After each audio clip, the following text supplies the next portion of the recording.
The rhythm of the swing never changes. Is it long enough? They're beginning to applaud, and quite rightly so. That is a simply magnificent shot from Colin Montgomery.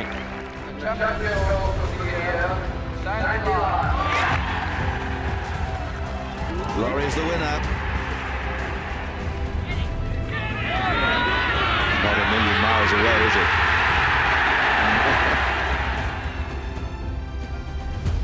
Hello and welcome to another episode of Top Golf Scotland with me, Stuart Whiteford, and today I'm joined by Andy McCarty. Good morning. And Peter. Oh, hello. Donald's off again. He's got, he's got 22 lessons today. It's quite a lot, eh? Mm-hmm. 22 lessons times £40. Jesus. No wonder he goes on holiday every third week.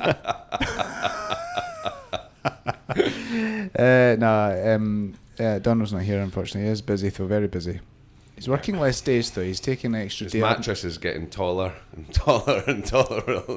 All the money under his mattress. Mm-hmm. He's going to hate this child. He'll maybe manage to buy himself a 10th toe. I forget he's got 9 toes. Yeah. I suppose something you probably don't really remember, is it? No, it's not something that brings up in conversation very often. Big toe he lost, no. No. No, the one next Big to the toe's big toe. bad one, isn't it? He's got a wee gap. Yeah. He's got like a... Yeah. I've never seen it. No, I don't want to see it. I'm kind of intrigued. No. Anyway, we should stop talking about that. So, I suppose this is the time. I feel like, do you know what I was thinking? It's the Scottish Open this week at Renaissance. Yeah. I can't believe it's actually, and then next week's the Open. Yeah. I know, just saying the obvious, but it's just like, God, this is so... And then winter golf. It's going so quick. Yeah. I do feel it's like, I do feel after the Open there's that kind of... Especially when it's not a Ryder Cup season. I think there's not really much else to look forward to, like unless you're a big FedEx fan. I just can't believe we're here already. I didn't even think... I don't know what month I thought it was, but yeah, here we are. We're at Renaissance this week, which is exciting. It's good. It's a good field. We'll come on to that later. But the weather even is just... I don't know, the last week of weather has been kind of blustery. And That's good for the Renaissance, though. yeah, but it dies down for them. I checked it out. Is the forecast dying down? No, it's really windy until Thursday morning. And No. then it's like 7 miles an hour again. Oh. Yeah. It's disappointing. You want them to be properly punished, eh? Yeah, like I've heard a few people. There was a guy yesterday. Young Callum asked me if you went to an event like the Renaissance, who would you watch or what would you watch? Where would you stand? And I was like, well, I asked my kids to go if they wanted to go, and they're like, nah, that's like fine. But then it's sort of like, where would you stand? So would you go to the stand at the driving range? Would you go to the golf course and watch a few holes? I mean, without sounding like an idiot, I'm not really that keen on it anyway. But I think if I was given the option, I think I would probably, if it's nice and breezy, I'd probably like to stand a par 3 and watch all different shots and watch different flights and stuff. I mean, I don't know, where would you stand if you were, or would you just walk the course? Well, in my head, I like going to the driving range, and I think that's my favourite place. But see, to be honest, when I'm there and I'm not having a pint, I'm not like with the guys. Yeah, if I'm not doing that, I'm there with the kids or watching golf. I spend most of my day thinking I need a coffee and another hot dog. I don't want to be too far away from the bit that you get the food. Do you know what I mean? I totally agree, yeah. Especially the ice cream truck. The ice cream truck there's amazing. It's like proper whippy ice cream. It's brilliant. But no, I like... Big on them. You got the best players, some of the best players on the planet there. I mean, would you guys, I know everyone's different, would you guys try and follow and then only sort of see over a few shoulders McIlroy or Scheffler hitting a few shots, or would you stand in the par 3, Bagsy your spot, and then... And that's what I would do. I'd Bagsy my spot and hopefully see a few different flights. I don't care who's hitting them. They're all good. That would interest me more just because I get to see different shots and different flights. Well, I thought that at the Open when I went to watch the last... Was it Trina, the last one I was at? But I went to the next tee, waited for them, and then you see them coming through, hit the shot, and then you stand about like an idiot for 15 minutes, just doing nothing, getting annoyed at people around you. Why have you got your phone out? Stop, put your phone away. So it's like it is a difficult game to watch because of that. I find there's a lot hanging about, not really seen very much. Yeah. I'd like. I mean, I would do all of the above, really. But I think, I mean, the range is definitely the best. But from memory, last time I was at Renaissance, you can't get close, like even remotely close. To it's the like range, yeah. 90 yards away from the side. So I remember when I was younger, I think it was Gleneagles I was at, and it was brilliant. You could get right behind them, you know, just watching them hit balls. You could see the ball flight, and it was great. But yeah, if you could get a good view, I think the practice range. I mean, you want to see them hit the ball. You want to see, in my opinion, you want to see the ball flight. The strike, you want to hear the strike and see the strike. Yeah. I mean, standing around the green, it's okay, I think, when you're seeing the balls come in a little bit, but there's only so much excitement I can kind of get watching putts.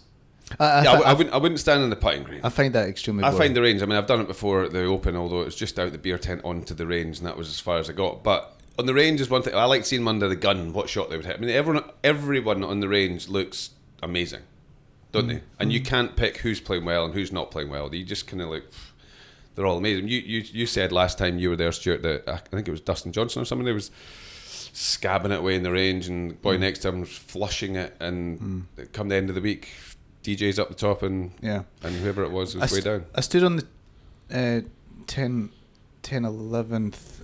God, I remember the 11th hole at the old course with the ladies. You know, the par 3. Wind's howling off the left, and the pin's tucked behind the bunker.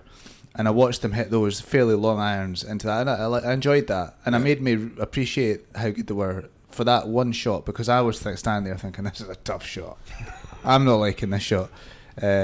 So yeah, that impressed me. I think when you quite a long par 3. It's funny, we always say short par 3s are best, but I'd probably rather them hit. Yeah, but you want to see different ball flights, don't you? I want to see them hit a bit of a longer shot. Yeah. I want to see them hit a drive, a long iron. Those are the things. Everything else, I mean, God, I mean, anybody can hit a wedge like a pro, kind of. Yeah. I think I'd rather walk with a group though than just stand, like you say, watch them hit one, and then you're like, oh, okay, I've got 5 minutes until someone else comes through. I think at least walking, you're kind of getting a bit of a sense of, right, see them hit the drive, see them hit their second shot, where did it go, kind of see them have a chip or something. But I'd probably walk with a group if I wasn't at the range. But standing at a green, and I don't know, I think it could be a bit boring sometimes. I don't understand it. I don't understand why you'd want to sit in a grandstand behind a green. No, it doesn't get me. But anyway, that's just us. Everybody's different, and that's the great thing about golf. Yes. Someone asked me yesterday, they were like, oh, who's your favourite? I didn't have a clue. I couldn't think of anyone really who jumped out at me that I thought would win. No one. I thought Bob's having, at the Scottish, I thought Bob's having a bit of a struggle. Scheffler doesn't jump out at Well, he's just the obvious, isn't he? But outside Rory and Scheffler, I didn't really have any kind of guys like, I mean, I think Bob, I'd usually be like, yeah, I think Bob might do all right. There wasn't many guys that kind of jumped out at me. Yeah, well... We're in that era where once you get outside of the top 10 names in your head, you're like, yeah, well, I suppose he could, but like you weren't... You know, Gutter Up, who won it a few years ago. Maybe, who won last year? I can't remember now. Was that Gutter Up? No, no, I don't think so. Who won last year? This is embarrassing. Bob won in 24. 25 must have been Gutter Up, yeah. And then this is 26. That's right. It was Gutter Up. I would never have got that. It was Gutter Up. But yeah, you tend to just sort of go, well, will Fleetwood do it? Is he do a good week? Is your usual suspects? You know, Morikawa's due a good week.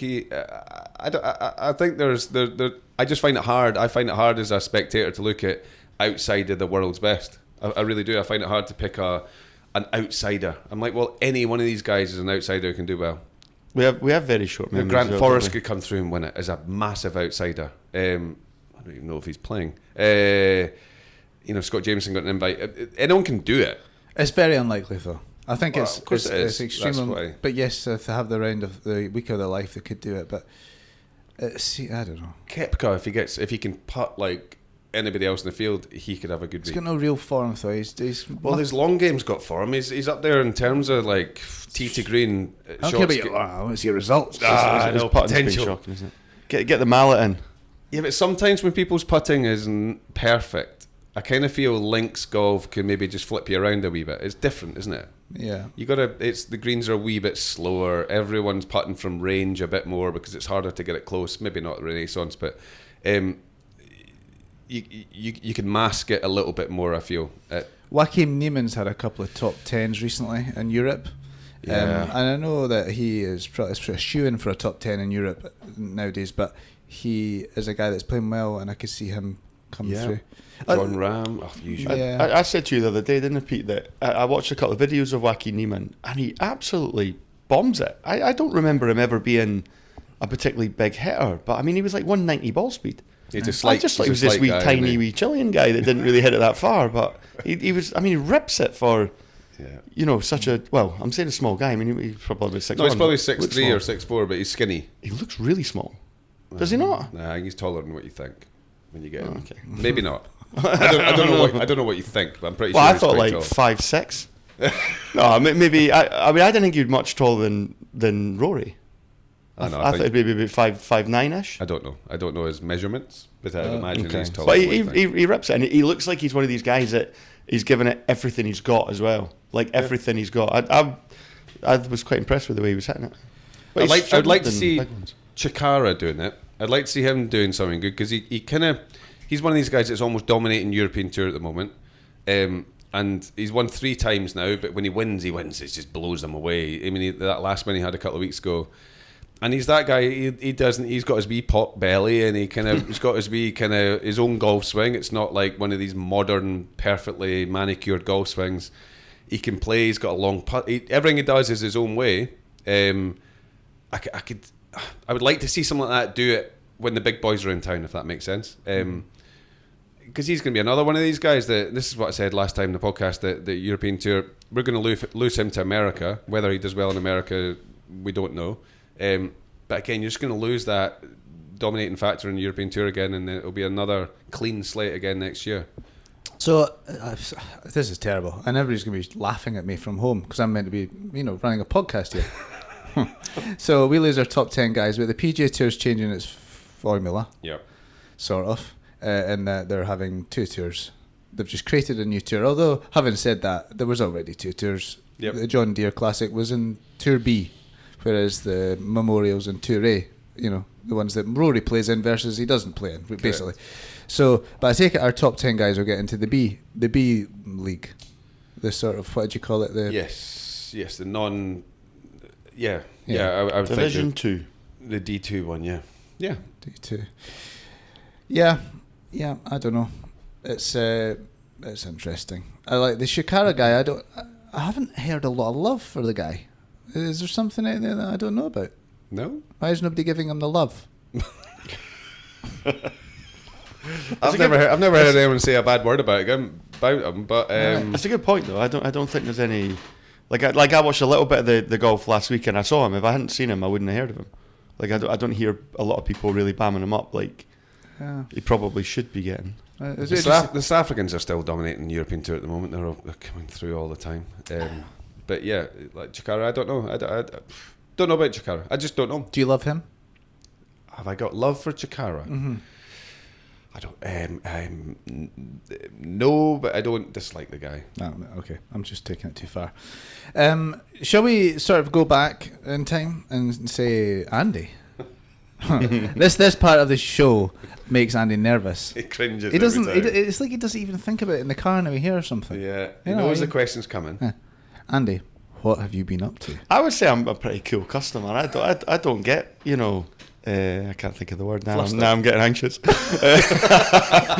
Yeah, flustered. But this I hate this. But, yeah, I've played a couple of games of golf, and I've gone from being pretty confident about my golf and genuinely looking to enter some things. I was on the app looking at them, and my last 2 games of golf have been embarrassing, and I don't want to get negative about it, but it's horrific. I hit one. The last game I played, I hit 1 fairway in 14. Just a blip, Andy. It's 2 games in a row. So, but it's How many balls have you been hitting in between? none. Exactly. See, when people that have confidence, like Peter's got confidence, he's a confident person. Am I? But people, well, it's certainly in golf, that have confidence don't understand how fragile your confidence is. You're saying you're playing well, I'm brilliant, I'm going to enter tournaments, but 1-2 bad shots and it's gone. You've broken through the ice. You're back in. Yeah. It's To a frightening level. like I don't understand. See, like to someone like Rory when he missed the wee putt at the US Open. How's that not ruined his life?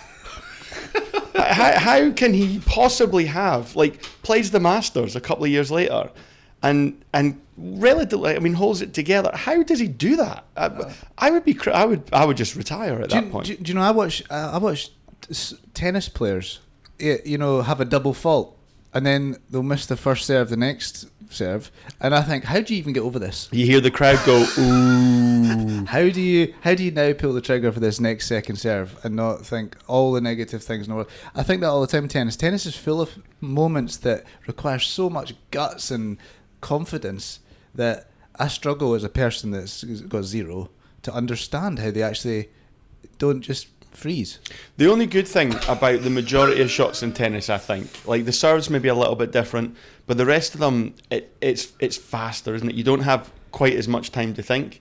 Golf's got to be the worst game in the world for that scenario. It's a stationary sport. The demons are there all the time. Honestly, I mean, I've probably had 4 months of golf that's been the best golf I've played in, I don't know, 6-7 years, and I'm like, I'm almost a golfer here. And my God, that's gone. I mean, I would have struggled. The last time I was out, I would have struggled to break 90. You've got what the shrinks, I'm going to put my little shrink head on. You've got what the shrinks would call fleeting confidence. So, true confidence or level confidence would be you're fully prepared, you've done your work, and just go out and whatever happens. Fleeting confidence is where you've got to rely on a good practice session last night to say, I'm going to play well in the medal today, or I played well last week, so I'm going to play well today. That's kind of fleeting confidence. Is what they say. I would agree to a large extent of that. Yes, absolutely. If you played one bad round, your confidence isn't one of those lulls. It's the manner though of how bad it is. It's to the point where I'm hitting an 8-iron off the tee to a par 3, and it's 130 yards right, and it's not shanked. It's well hit 130 yards right. And you can't play golf doing that. I mean, you do that 4 times in a round of golf. That's not your swing, that's your head, obviously. Because you can't hit that shot in the range.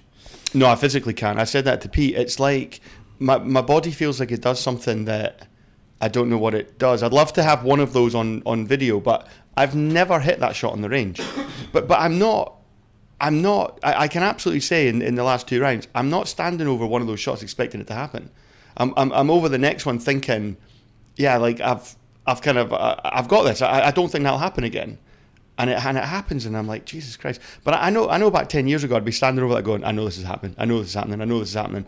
I'm not doing that now. I still think, and I gave that first round the benefit of the doubt. I'm like, do you know what? Different day. I'm going to go, and I'll probably be playing well again. Oh my God! Yeah. I was amazed the other day. Andy was in the bay for 5 minutes, and I said, "Go and I don't know. You're testing out a club or something," and how stiff he is. You're strong and you hit it a long way. You'd think there's some flexibility in there to do all this. And I tried to turn his body into this position, and he wouldn't move. It's frightening, isn't it? I thought he was winding me up. Genuinely, I thought you were winding me up. It was had the club out and we're just sort of go and just pivot round there. Just not even swinging a golf club. Just turn towards me. Couldn't do it. He's like, I can't. I was like, oh my God. I went to see. Oh God, I've forgotten his name now. Ollie Archerfield. Oh my God, I've forgotten his name. And you know he gets you all that stuff stuff on your on the hat and your shoulder and your knees and everything. And it's brilliant technology. And I think he was kind of stumped. He was like, oh my God, that's quite bad. And you get an equivalent handicap. And my, shall we say, kind of body mobility was 36. And I think at the time it was probably restricted to 36. I think now if the handicap was higher, it'd probably be higher. So it's horrific. So as a long ball hitter, how do you develop the power? Is it just in your hands? Extreme talent, Stuart. No, but where does it come from? Does it come the ground? from It must come from the ground with him. The hands?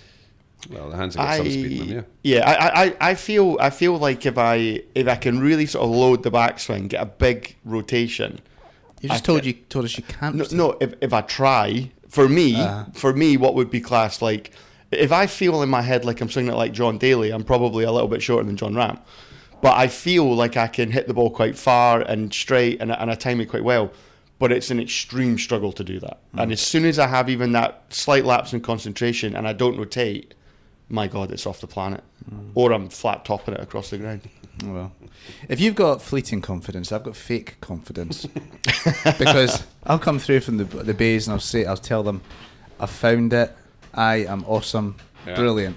I'm going to do well this weekend, and I know fine well. I'm saying it, but I know in my head that it's absolute rubbish because it's not going to be there tomorrow.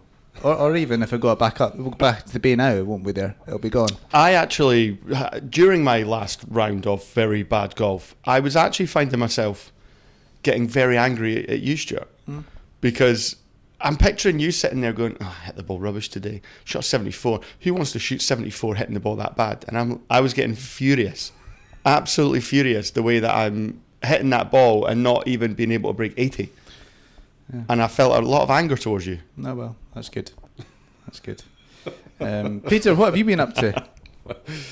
Well, my family have left me this morning. They're off down south for 10 days, 2 weeks, something like that. So I will have an echoey house for the next couple of weeks. So I've actually organised a game. I'm playing golf today, and I'm playing golf hopefully on Thursday. So yeah, I've got a couple of games of golf coming up.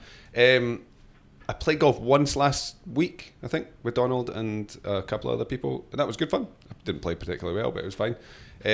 But yeah, I know apart from that, I've been making some... I'm trying to get back into this social media world. I've crept back in slowly. I don't like it. But so I've made a couple of videos, very cringy. I find it very hard to press send after I've made them. I'm like, oh God! And then I eventually press send. And so yeah, that's what I've been doing. But because I've been kind of... Then that leads into, has anyone watched it? Is it, I'm like that. I'm like, this is pathetic. You're turning into one of these people. But then I saw something online the other day, and it was Justin Rose popped up.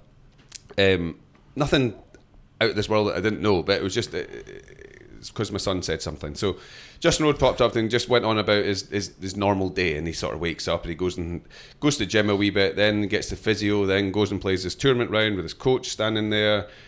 Then after the round he'll probably have his physio again, and then he's into the ice bath, the cryo chamber. In between that, just same as most people. Do you not do that? No, but and he's had his, when he's in the gym, he's got his trainer there with him. All these things, and that's his kind of day. And it's I think it's very easy for up and coming golfers to look at that and just be kind of like, oh my God, I'm miles away from that. There's no chance. Do you know what I mean? It's just because what my son said to me a couple of things, and I'm just like, but you put these guys in a pedestal because they're so far ahead, but really, it's only because they're just, they're backing themselves as they go, and they add these little things as they go. But it's quite easy to look at it and go, well, I'll never get there. Look at these guys doing cryo chambers and all this fancy stuff. But all you got to do is just tick on. It was only because Oliver, one of my kids, was talking about football at one point, and I'm like, you could do that. And there was a picture of Ronaldo kicking a ball round one of these, the fake walls with the Iron Men. And I was like, yeah, get out there and practice that. And he's like, yeah, but I've not got these Iron Men. I'm like, I'll put some wheelie bins out. Just go and do it. Do you know what I mean? Get out there and practice it. You don't need this fancy stuff. It'll come. I just think an awful lot of people. I think quite a lot of people would maybe look at it and just think they're not humans, and they're like these superstars. I mean, they are superstars, but they're superstars and will never ever get there. It's totally reachable. If you want it, you find a way, though, don't you? I saw this video pop up of this guy in God knows where it was, one of these sort of struggling countries, shall we say? Yeah. And he was absolutely built, and he was doing all this gym stuff with the most ridiculous equipment, the most ridiculous equipment. I mean, like tires and stuff. Yeah. Whereas I'm like, I need to join a gym, and I need to do this, and I need to do that, and then I'm like, well, there's no point going to the gym until I get my diet sorted. Let's get my diet. Everything's just put off. Like it's so easy to put it off, but yeah, these top guys kind of they'll find a way, don't they, to do something if they really want to. Yeah, I think you got to remember these Justin Roses and all these guys started just hitting balls in the field and collecting them in their practice ball. But I mean, everyone starts at some point. It's just easy to look at these guys where they are now and just go, whoa, that's a different world they're living in. I'll never get there. Rory McIlroy and who's the guy you just said? Justin Rose. Justin Rose, yeah. I wasn't. You might have heard of him. I wasn't realistic, but both of them they weren't doing that at 18 years old. No, but they've developed these things over the years as they've got older. And Justin Rose is doing it because he's trying to stave off the age. Yeah, a bit like Ronaldo, who just Adam Scott's phenomenal for that. He's the best at that, isn't he? Yeah. Justin Rose is as well, to be fair. Yeah, and he's still as fit as anybody. Yeah. Yes. So yeah, That's interesting. What about yourself, Stuart? What have you been up to? Well, I played. Well, no, I didn't play. I was going to play in the club championship. It was the club championship weekend at Lundy this weekend. Qualifying, silver medal, and I didn't play. I pulled out because I had a bet on, and they've changed the rules, and it was 36 holes over 2 days, and 2 days. I just didn't have enough time in my life for 2 days of golf. So, but my kids played, and it was fine. It's really clubs are not all clubs, because I think some clubs are still got that competitive vibe. But who won it? Dean Robertson. I told you that he needs to learn how to play golf. He learned. Yeah, he learned it really quick. It was quite windy. I think he shot 271s playing a 5, which is like very good scoring for Dean. But I mean, to be honest, it's not very good scoring for Dean. Dean's got a game that looks like a scratch golfer, and he's just played like a scratch golfer. Yeah. But it was impressive scoring, so he won. But yeah, the turnout was poor, I would say. And I think a lot of clubs are seeing this as a lack of turnout. And club championship week used to be just the best week of the year at every club. Yeah. And I don't know whether that's just me as a low handicapper, or there's a mystique or a vibe gone from golf clubs, or a prestige to club championship week, where all the good players turned out, and could you beat that guy? Well, yeah, even your 8 handicapper, there's a chance of, taking a peg off the top boy there to see if I can knock him out in the second round. I can maybe get him, and when we qualify, maybe just beat him. Yeah. Do you know what I mean? There was that kind of stuff going on, wasn't there? Yeah, and juniors were desperate. So I said to my kids this year, you got to be off, I think it's 9 and below to play in the club championship kind of level, the silver medal, and then it's 10 and above, or 9 and above, or under 9 and then over 9. And that was I said, that's your goal start of years. Get down low enough for July to play in the silver medal. Yep. And yeah, I think that they wanted to play, but I heard a lot of people saying, I don't want to play in the silver medal, I want to play in the bronze medal because I've got a chance. I thought, I find that boring. I think, oh God, I'd rather always play, I'd rather qualify for the World Cup than... You'd rather do a Scotland, qualify for the World Cup, no chance of winning it, but we made it there. Yeah, I'd like to do that, yeah. Just about got through. Yeah. That was way more successful than me. It's a modern day thing though. It's like you look at the football now and look at the ones celebrating the 4th tier of European football, where they shouldn't even be in that, but they're making such a big deal of winning it, and it's like, well, really, you haven't kind of won it, have you? You're the winner of the loser of the loser, Exactly, you're European champions of the D League. Yeah, it's like, come on, like big fish kind of thing, isn't it? But I totally agree. So it's happening in every sport. You're right. It is, and I think I know guys that pull out of these things like club champ because I'm playing such and such, I don't want to get pumped. It's like, well, just who cares? Like, but go and give it a go. But like when I was younger, I know I'm not involved in the amateur kind of scene, but you'd always know who was club champ. I couldn't tell you who was club champ for the last 5 years. I'd have no idea. Clubs have lost that thing, and I'm thinking about a local club, Leaving Thistle, for some reason. Leaving Thistle still has a very competitive vibe about the golf club. Yes, they do, yeah. They're kind of like 20 years behind everybody else in that way. Everybody else has moved on from being competitive, You don't do that, Leaving Thistle. That's ugly. It must be more inclusive than that, Leaving Thistle. If you go to Leaving and you ask who the best players are, you know who the best players are. If you go to most clubs and you ask who the best players are, I'm not sure actually. I think he plays off. You just don't really know. Whereas Leaving's great at that. There's lots of things. It's changed. Yeah, there used to be a lot of. Like, I knew how Willie Moyes down at the golf club, who was well older than me, he was in a pensioner when I was a junior. But I heard stories about Willie Moyes, and I looked at Willie Moyes thinking, wow, he used to be brilliant. But everybody was drunk at the club, and they told you all these stories. Now nobody's drunk anymore. It's terrible to say this all to do with drinking. But there is less of a social vibe, so you hear less of the stories. And I feel like there's something lost. You remember the golfers at every club, the old guy, the mature guy who was been club champion 2 or 3 times, and you looked at them and they were often the arsehole of the golf club as well. If you know what I mean. Oh, good. Here comes blah blah. Big old arrogant. But wanted to beat him. Yeah, absolutely. And it gave people something to aim at, and I feel like at golf clubs now, we don't know. At our club there's James White, who's there, plays once or twice a year, and that's it, and just never there. Yeah. But these guys used to always be around. I don't know. There seems to be something missing from it all. Do you feel like we're celebrating the best players in the club less than we should be?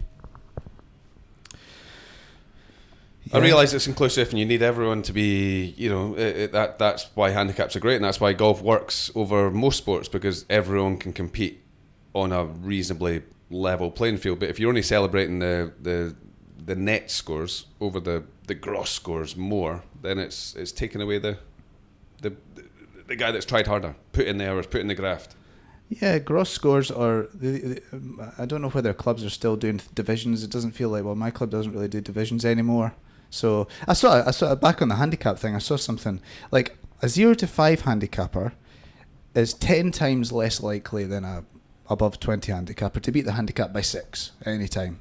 Yeah, a 25 handicapper can play to 19 any day of the week, pretty much, quite easily. Could have a good day, hole a few putts, doesn't hit it out of bounds, manages to finish with the same ball and shoot 6 under a handicap. Quite simply, for a 3 handicapper to do it is to shoot 3 under par.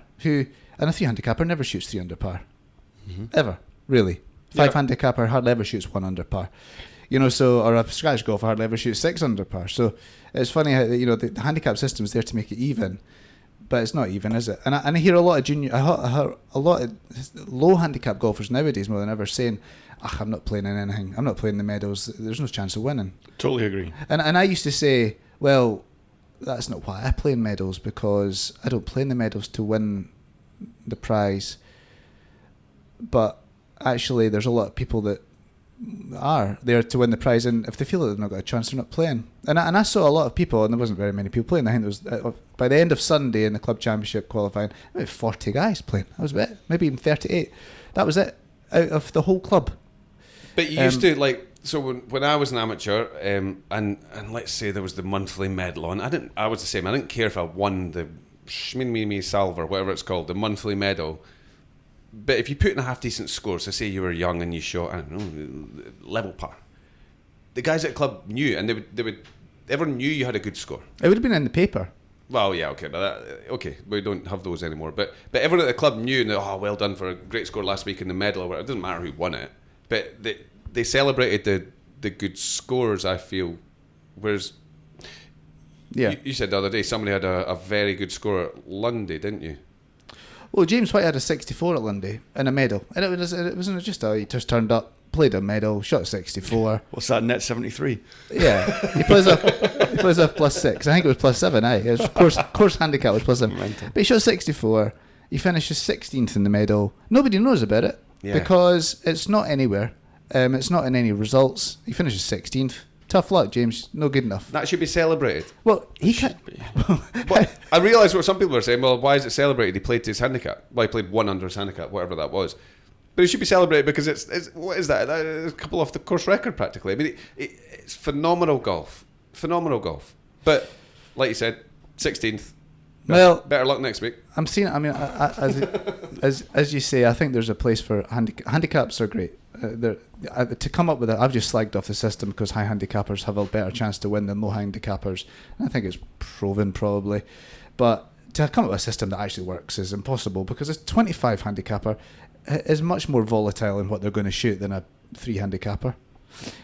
That's just where the scratch in the net was separated, though, wasn't it? It was always like when I was. I mean, I didn't play a lot of amateur golf, but I was quite keen to see, how have I done? Have I won it, or have I come in the top couple or whatever? But I never really looked at the net scores. I would always just look at the gross scores. But even when I was younger and had a higher handicap, which was no chance of winning the scratch competition, and let's say I had a good week, I would look and sort of, like, I don't know, call it a net 68 or something back then. I would look and see, where would I have finished if I was playing in the gross? And then I'd finish like 16th or so. That was pretty good. Yeah. That was always the end goal, wasn't it? It was always, when can I do better than that? The handicap section was there. Well, look, it's different for everyone because not everyone's going to be brilliant at golf, but it was there to sort of wait until you're good enough to start playing the scratch stuff. But look, I don't want to make this like we're all saying it's all about being the best at the club, but I just think we should still celebrate the best players at the club. And not, I think that's what we're saying anyway, not just the handicaps. Yeah. I mean, I've been playing my kids playing junior opens, and in our day, back in the day, I hate the fact that I always look at things like rose-tinted spectacles. You look back, but in our day, you would go to a junior open, it'd be scratch prizes. That'd be it. they'd be pretty much gross prizes, and they'd maybe give a token net prize to the best net score of the day. Yeah. Now it's changed, the opposite. So now it's all net prizes. And you go, and I just look at that and go, well, what does this teach our kids? Does it teach your kids, well, you don't need to work very hard at the game to be better. You don't need to work very hard at life. Life's not very competitive. It's not competitive. You just, if you have a good day, you might win. Yeah. It's great. Well done, Jimmy, for playing off 21 and shooting a really good score when your handicap's not right for you anyway. You know, because juniors, invariably the handicaps aren't right. They've just got 10 shots better over the winter because they've grown 3 inches. You know, that's the only difference. Yeah. So juniors are going to come down, whatever. But I just think when my kids go and they shoot a good score and they leave with no prize, I'm not saying my kids, but any kid that shoots a good score and leaves with no prize because there's some snot-nosed that's shot a net 65, I just think, well, that's crap, isn't it? That's just rubbish. That's not teaching your kids anything. When you go for your first job, you know, it's competitive, isn't it? You have to do better than the other people in the job interview, or you're not going to get the job. You know? I totally agree. I just think we've gone woke. We've let the woke brigade into golf. Woke. And they've taken Too over. much. And they go, oh no, we'll have to have only handicap prizes. We'll have to play Stableford because Stableford's better, because then if you have a bad hole, it's okay. You know, just pick your ball up. We'll just play Stableford. That's much better, much more inclusive, and keep everybody happy. I like that one though. Pick your battles. But again, it's the same as the handicaps. In a pursuit to make it inclusive for everybody and fair for everybody, which invariably means making it fair for people who aren't as good. You make it not fair for people who are better and who try hard and play hard and work hard on their game, and you know. And I've got to be careful that this doesn't. We're all low handicappers in this room. Yeah, no, this is the downside. Yeah. But I just think that we've gone too far the other way. Handicap system's great, but yeah, I think you're right. I think we do need to watch not to be all about. You know, we've got to celebrate the best players. Yeah. A little bit more, and let people know who they are, because those are the ones that the kids want to be like. They don't want to be like old Frank, who's just shot an X63 to win the medal. They don't look at old Frank and go, wow, Frank's brilliant. They look at James White, who's just finished 16th in the medal, but he needs to be shown that he shot a 64, but he doesn't. Yeah. Nobody knows. Yeah, they're gonna want to get that cryo chamber. Yeah. If I was a young kid in the club, I'd want to see. I'm doing an app on this, so I'd want to see an order of merit. I'd want to see, right, I'm like 67th in the club, and I'd want to see, I want to get up above that guy and that guy and that guy. Yeah. But if it's just handicap all the time, I don't know. I don't know if you even know if I'm agreeing with everything I say. There's a time and place for both, right? Yeah, totally. Yeah, totally agree with you. Okay. Good self-promotion there, Stuart. I'm doing an app. Just slipped that in at the end there, didn't you? Yeah. Coming to your home soon. Yeah. Anyway, so there has been 2 weeks of golf. We weren't in last week. Travellers was won by Victor Hovland, by the way. Victor Hovland's a weird guy, isn't he? Yes. He was brilliant, and then he's not been brilliant. But then he just sort of comes out the blue and then beats off the best player in the world in a playoff. And he looks brilliant. Again, it was swing changes, wasn't it? He was sort of top of the world. Was he maybe fourth, third in the world, maybe? Around the Ryder Cup time. And then there was sort of, I don't know about how true it was, but there was sort of things saying, he's not happy with this in his swing and he's wanting to change this in his swing. And again, kind of in the wilderness for a couple of years. Happens so often, doesn't it? Whether they're proven to show, they come back and they're better than they were, then I suppose he might be vindicated. But seems like there's more guys that have fallen away and never to be heard of again than there is your Faldo or Tiger stories. I mean, way more, obviously. But you got to be careful. But he's always been that type of guy who's always looking for the next thing, this thing. But yeah, class is permanent. If he just...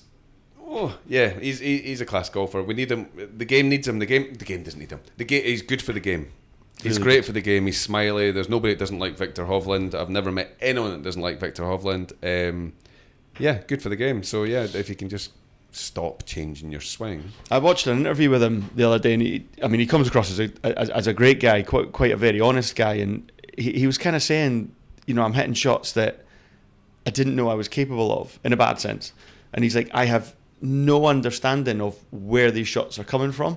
And it was interesting, just some of the things that he was he was saying, you think, how long have you played golf for? How many golf shots have you hit in your life? And it's amazing, even at that level, that things still happen that they're like, I just don't know what's going on here. Well, that's the thing. When you get the best players in the world saying stuff like that, that's exactly what a club golfer, a 20 handicapper, says when he slices it out of bounds in the fourth or whatever. No idea where that came from. No idea what to. So that the problems that the top players have are pretty similar. They're just at a different bracket. But it's the same stuff. Like, I just can't hold a putt. I must be reading them wrong. I must be doing. You start questioning yourself over the next putt. They're just normal humans. Are they? Mm-hmm. I remember watching Open qualifying once, and when I played the last hole at Linden Links, there's out of bounds on the left hand side of the green. It's just on the green, the left hand side, and there's a big slope off the right with bunkers and stuff. But I've never played that hole without aiming at that slope, And I watched these guys aiming at the pin, and I just didn't understand it. What are you doing? But because are they not thinking about the out of bounds? But they are, of course they are. Of course they are. They're just they've just found a way to a bit more positive energy. Well, yeah, or yeah, but yeah, when you're playing a hole and you're thinking things, they're thinking things as well. They're just controlling it or working. They just know the shot, or I don't know. Peter, help me. I'm struggling. Well, yeah, they're just slightly better, so their misses don't come quite as often, and they're not quite as big, but it's the same demons in their heads, is what I mean. They've still got the same thoughts in their heads, but they're able to overcome them a wee bit more often, maybe than the next person. But like everybody, you'd be amazed at what goes on. Well, not be amazed. What goes on in a good player's head isn't far off the same demons as what goes on in a 20 handicapper's head. Yeah, it's just, they have more tools to sort of just knuckle this one down the fairway. Or that's why I always say a B game swing's massively important in golf. But they're normal. Everyone's normal. We've all hit the best shots of our life, or we've all hit really good shots thinking we're going to duff it, and we've all hit horrendous shots thinking I'm flushing this. Do you know what I mean? So I don't know. I think I hit not very many good shots when I think I'm going to duff it though. But you have. You've hit good shots when you've been mentally thinking, oh God, and you've managed to get it away. I think I need to investigate this B game you talk of.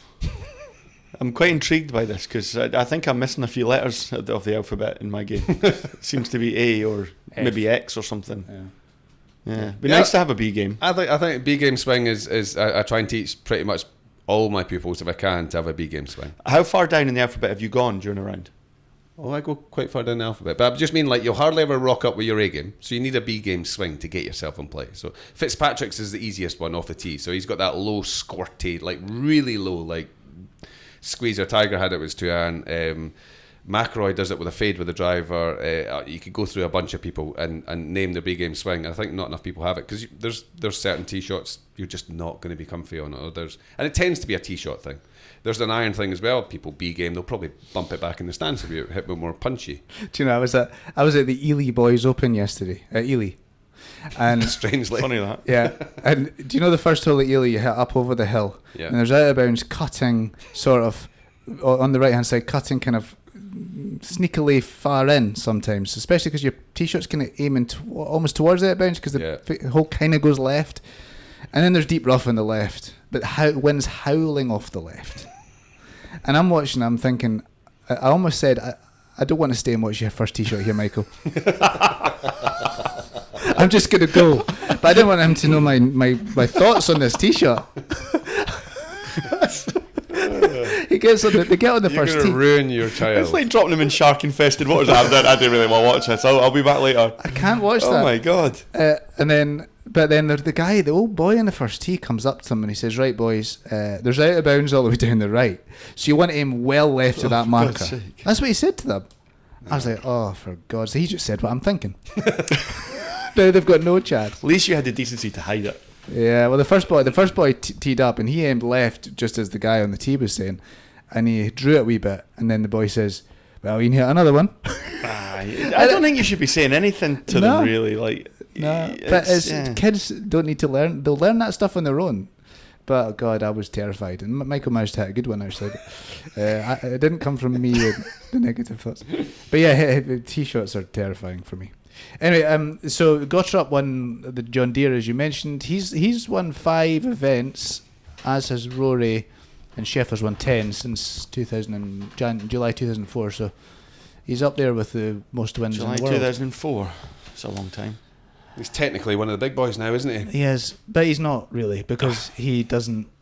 Rory's there every week. He's not consistently up there yet. No, He but could easily go and disappear for the next 2-3 weeks. He's winning. But I wanted to come on to Padraig, Padraig. who's fast becoming my favourite golfer in the world, mainly because of what he says off the golf course than watching him play golf. Got an invite this week to the Scottish, didn't Yeah. he? Yeah. But he won the US Seniors Open at a canter, really. I watched some of it. Yeah. Yep. Speak about it then. No, I didn't watch that much. I actually find it quite enjoyable to watch. You just see some of the old names like your Darren Clarks and stuff, and just see how they're still hitting it or not hitting it. But do you know the big thing I kind of felt watching 20 minutes of it? There's a lot more feeling finesse that goes on. There's a lot less one-dimensional golf. They're all sort of what I would class as playing golf. They're all, it depends on the course they're playing and conditions, I get that.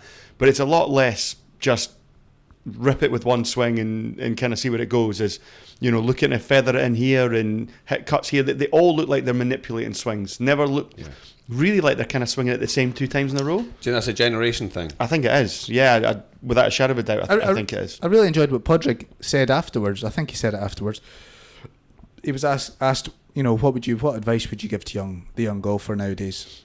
And he was saying, well, fitness and looking after your body and being strong and fit and healthy is important. But it's almost like just easy now. Everybody's going to have to do that. That's just a given, Yeah. So after everybody's going to bottom out of this brilliant, healthy specimen, strong and fast, and then it's going to come back to imagination, skill, talent, and what's going on in the head, which I think is great. I think that it would be great for that to happen in golf. I think because it is a lot.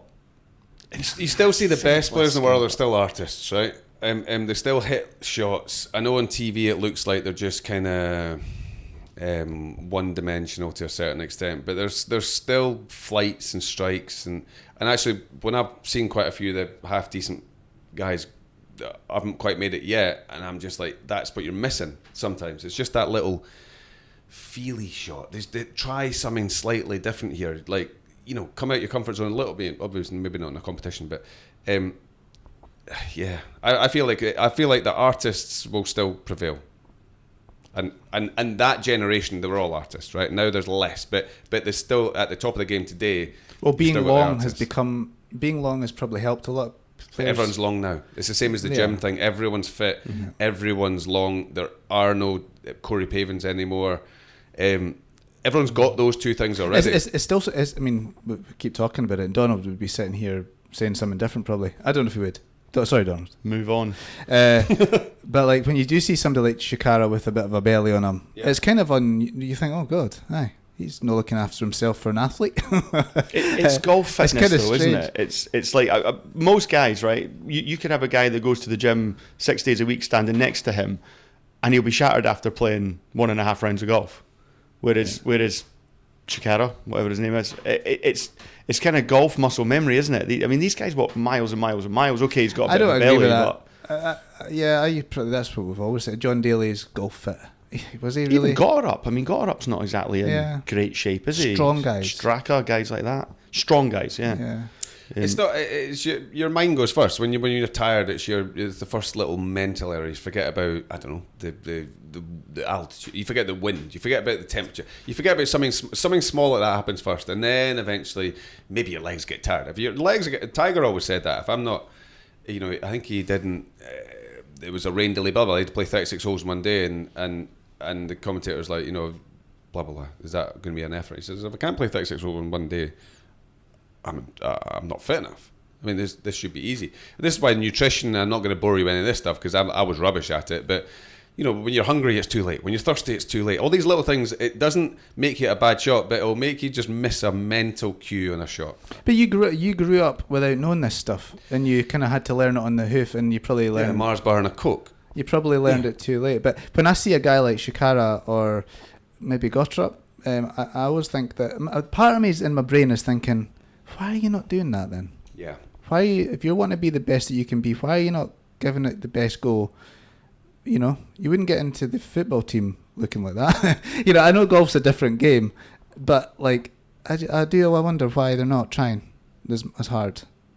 I think sometimes, I know with I can only speak for myself. So when I was sort of my last couple of years on tour, I was obviously getting a wee bit sore, but in theory, the gym stuff was kicking in. There was a lot of people starting to do the gym. Not everyone, but it was the Tiger thing had kicked in. So I personally wasn't confident enough to say, right, I'm going to have to start doing this gym. Well, I knew it would be a good idea, but that means like 3 months of me being stiff and sore, and is that going to cost me a couple of cuts and this, that, and the other. It's having that confidence to do it. So something like I'm not saying gutter up is a bad example, but you've got to have the confidence to put your eggs in the basket and go for it mid-season or whenever. It's easy to say on off-season, but there was no off-season when I was playing. So that would be my excuse for never doing it and never, I don't know, going full hog into why are you not acting like Justin Rose. I'm like, I've got to keep my card first. But if you're a young guy now and he was a bit rounder and not really thinking about his fitness, you wouldn't be that excited about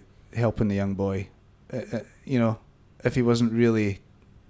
You'd like to think you'd have enough about you to have a word and just sort of say, do you know what? If you really want to give this a go, let's give it a go. But your body, Adam Scott's a prime example. Body came first. If you want its longevity, but yes, 100%. You would want your guy to be an athlete a little bit more. I know coaches, for example, even that don't play, they're just coached. They have deliberately gone on a fitness regime so they at least look like a specimen. Because looking like a little tubby little coach sitting in the corner teaching people isn't a good persona to give off. I think it's important. I think it's a like I watched Gordon Ramsay recently. Gordon Ramsay's thing, and he keeps himself fit because he says, I couldn't do what I do without being fit mentally and physically. And it's the same thing, isn't it? Yeah. You know, some of the top business people in the world keep themselves so fit because if they've got a fit body, they've got a fit mind. Yeah, and it's like physios and things as well, though, isn't it? I mean, or personal trainers and stuff. Like I watch some of the videos on social media, and if there's a personal trainer telling someone to do something and they're not in very good shape, I would never take them that serious because I'm like, well, okay, but you're not doing any of that yourself. If you've got someone that looks like they're in shape themselves, I would always be more inclined to listen to what they're saying. Yeah, that doesn't mean you have to be a good golfer to be a golf coach. It just means you have to give across. It's just a nice persona to give across, isn't it? I'm not all in that a coach has to look that way or has to do X, Y, and Z. But yeah, I mean, you look down the world rankings and you've got Gutter Up and Bob, right? They're the first two that come up in the world rankings that you don't look at them and go athlete. Do you know what I mean? Mm-hmm. And European Tour, you've got your Shikara. Now, I'm not saying Monty was never that, but that was the other generation. This new generation, since Tiger, everyone's an athlete, aren't they? Well, it's all changed. I mean, Sam Torrance was on the tour having a good few pints with Ian Woosnam. Yeah. It's generations. And this generation, I kind of feel you don't have to be, but you know, you're kind of Well, it's already almost there. I mean, that's what Padraig's saying. It's everybody's almost there now. Yeah, just about every player on tour, and it's going to come down to talent, and it's just an interesting way of looking at it. But Padraig's an amazing golfer, isn't he? I mean, he's 53. He looks a wee bit stiff when he's doing his jumping out the way of it when he hits those long ones. I thought it looked terrible. Starting to look, I would because I've not seen him for. That's just been old, though, isn't it? That's just been a bit older. I think so. I mean, I haven't seen him for God knows how many years until I watched a bit of the weekend there, and I was amazed how almost bad it looks. Like I thought this guy's crippled. Like he can't. And yeah, I was really surprised. Aesthetically, what it kind of looked like, it didn't look very impressive. But I think he looks very athletic in the backswing, and you know he's got this big turn, and then on the way through he needs to get out of the way of it, but he doesn't do it like a young person gets out of the way. Yeah, it's a massive senior version of Scotty, isn't it? But he's so good, and he's so. I know I read an article last night. He's probably got an underrated. He's won 3 majors. That's his 4th seniors major now. He's had an incredible career, and yet it kind of goes under the radar. You don't really seriously think in your head about Padraig being one of the best players that we've seen, and he is. Of course he is, and I actually think his little Paddy's tips. I've heard quite a few of them. I mean, they're very sort of approachable tips, aren't they? It's not like some scientist golf coach that it's a golfer telling you, and it's not always, I don't suppose, by the numbers perfectly accurate to the nth degree like the other coaches can get it, but it's usable. It's relatable, which is nice. Because you should always be careful listening to competitive golfers. I mean, if I gave you advice back in the day, it was the wrong advice. It's what I felt I was doing and I was doing. But Padraig's actually really good at pretty much telling you what he is doing, and he's a rarity in that because most pros don't have a clue. Yeah, no, he's. I do agree with what you say though. He's very underrated. I mean, really from here. I mean, you know what you've got: Rory, Faldo. It's not that many that are. He's in there behind. Well, apart from the olden days, he's in there. I mean, in our time, he's in there behind Seve and Faldo, isn't he? Yeah, 100%. Yeah. Yeah, he's the next one. And yeah, in my head, there's probably a number of players I'm putting kind of maybe ahead of him, and he shouldn't be. He is number. Well, even 4. in my head, guys like Sergio, I would probably off the bat, I would think of Sergio before I would think of Harrington. Would you put in front of Monty? Darren Clark? Well, yeah, way in front of Darren Clark, but I'd put him in front of Monty. Yes. More on the world stage. Alathabal? Yeah. Okay, we're getting probably too old with Alathabal. He should be ahead of them. Of course, I agree. Well, yeah, depends how you rate somebody on majors, isn't it? Looking back in history, you're going to say 3 majors, Alathabal 2 majors. You know, Darren Clark 1. Yep. I don't even know why Darren Clark's in this conversation. I don't know. Just Monty and Darren Clark always seem to come together in my brain. Monty's not won any. Couldn't play in America. Yep. I still feel sometimes there's too much emphasis that just goes on the majors. Yeah. I think, I don't know, for some reason in my head, I kind of feel that sometimes Harrington's majors are looked a bit like, well, it's the one that Garcia lost, or it's the one that such and such didn't win, opposed to Harrington won them. Mm-hmm. Do you know what I mean? I think he didn't win 2 when Tiger wasn't there. Yeah, there was always that. Tiger didn't win every major he played in. You know, he won 15 majors in his whole career. Yeah, exactly. You know, it's like... he only played about 18. But no, it's I love him. He's if there's a YouTube channel to watch, that's the one to watch. You know, he's engaging when he speaks. Yeah, he's not like a robot like an awful lot of these guys. Best by miles, I think. Anyway, probably just at my generation. And yeah, that's it. Then in Europe, I've been through Europe. So Scottish Open, we have Ram, Reed, Hatton, Koepka, Harrington, McIlroy's playing, Scheffler, Spawn, Fleetwood, Bob, Gutterup, Hovland and more. But yeah, it looks like we're not going to get the breeze that we were hoping for. Yep. Should be good though. I got a hole in one at Renaissance, just in case anyone wanted to know. You've told us a few times. Just in case anyone forgot. Sculled it and ran down the hill. No, I chopped it. I chunked it. It was like 166 and I hit it about 127 and it rolled down the hill into the hole. How many holes in ones have you had, Andy? One. That's one? all, yeah, one, but it's a good one. That's pathetic. Yeah, to be fair, I haven't had that many twos either. How about you, Peter? I've had 5 and I know you've had more. I've had 6. But yeah. But I spoke to somebody at the club, John Baxter, hopefully he listens to this. Jungle. But he's like, listen to all these. Have you had 2 at this hole? I've had 2 at that hole. And how many have you had, John? And he said, 15. I've had 15 unofficial, 15 official and 5 unofficial. And I said, what's an unofficial? Jungle's had 15 holes in ones? And 5 unofficial ones. What the hell's an unofficial? On his own? He says, I've had 5 on the practice ground, on the little course on the practice ground. What? That's not even classed as unofficial. I now don't even trust his I now don't even trust. Is he on the putting green with those 15? Yeah, unofficial is when no one, it's a genuine hole in one, but no one's around as an unofficial. Absolutely. An unofficial is not, no. No, not in the practice ground. But would you count a hole in one if you were on your own playing? No. No. No? Nope. Would I? Would you call that unofficial? I would. Somebody has to have seen it, and it's not allowed to be a 3 off the tee job. Well, that's not a hole in one. 3 off the tee, I agree with, but if I'm on my own, I would count it. I think I would as well. Yeah, maybe.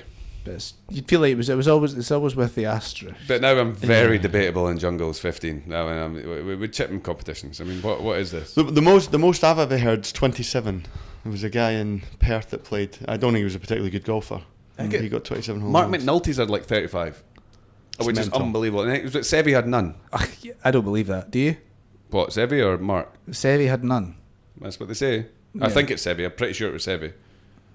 But yeah, I still don't believe that. How could he not? I mean, the amount of golf he's Tricky played. to ask him. Yeah. Do you know what I find? Sorry, we need to end this podcast. Yep.